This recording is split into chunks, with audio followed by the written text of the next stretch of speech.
Good afternoon. My name is Jordan Henry. I'm a parent in Glendale, and today I came to comment on Glendale Unified's adoption of anti-bias and anti-racist educational frameworks. First, if any parents or teachers, community members want to contact me, you can do so directly at jddhenry@gmail.com. On February 2nd, the board officially adopted a book called Anti-Bias Education for Young Children and Ourselves. On the first page of this book, in the prologue, the authors quote Bell Hooks. She states, "Beloved community is formed not by the eradication of differences, but by its affirmation, by each of us claiming the identities and cultural legacies that shape who we are and how we live in the world. We deepen those bondings by connecting them with an anti-racist struggle." This quote doesn't sound so bad in isolation, but let's take a deeper look. The statement appears in the final pages of Bell Hooks' book called Killing Rage.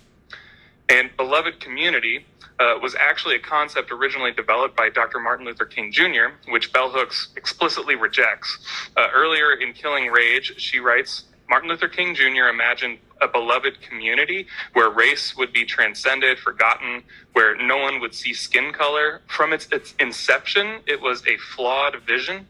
The flaw, however, was not the imagining of a beloved community. It was the insistence that such a community could exist if we erased or forgot racial difference.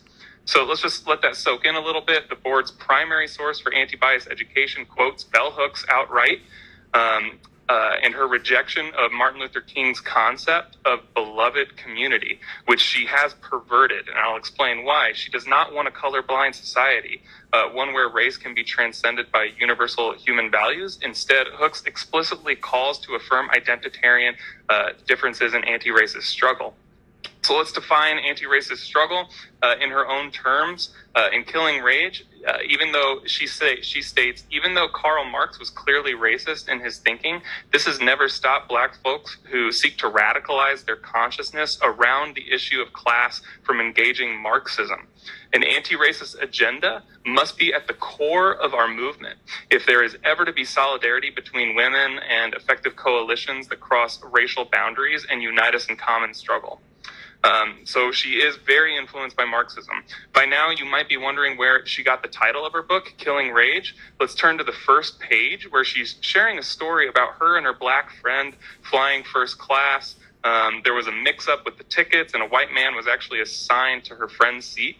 Her friend was asked to move to coach, while Bell Hooks was left sitting next to the white man in first class. These are the first thoughts in the book. I am writing this essay sitting beside an anonymous white male that I long to murder.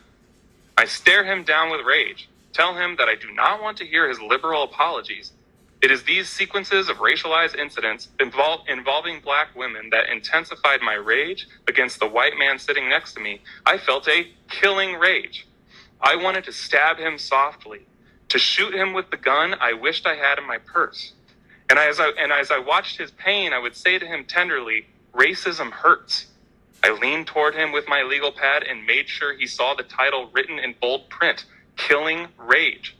Bell Hooks published Killing Rage in 1995, so her experience on the plane happened when Oprah, Michael Jackson, Michael Jordan were all massive celebrities, while Clarence Thomas had been on the Supreme Court for years. Let's compare that to MLK, who was literally spat on, beaten, arrested, and ultimately murdered because of his race. What was his solution to true oppression? Nonviolent civil disobedience and a true beloved community that transcends race. Bell Hooks, on the other hand, she relished in the thought of murdering a complete stranger precisely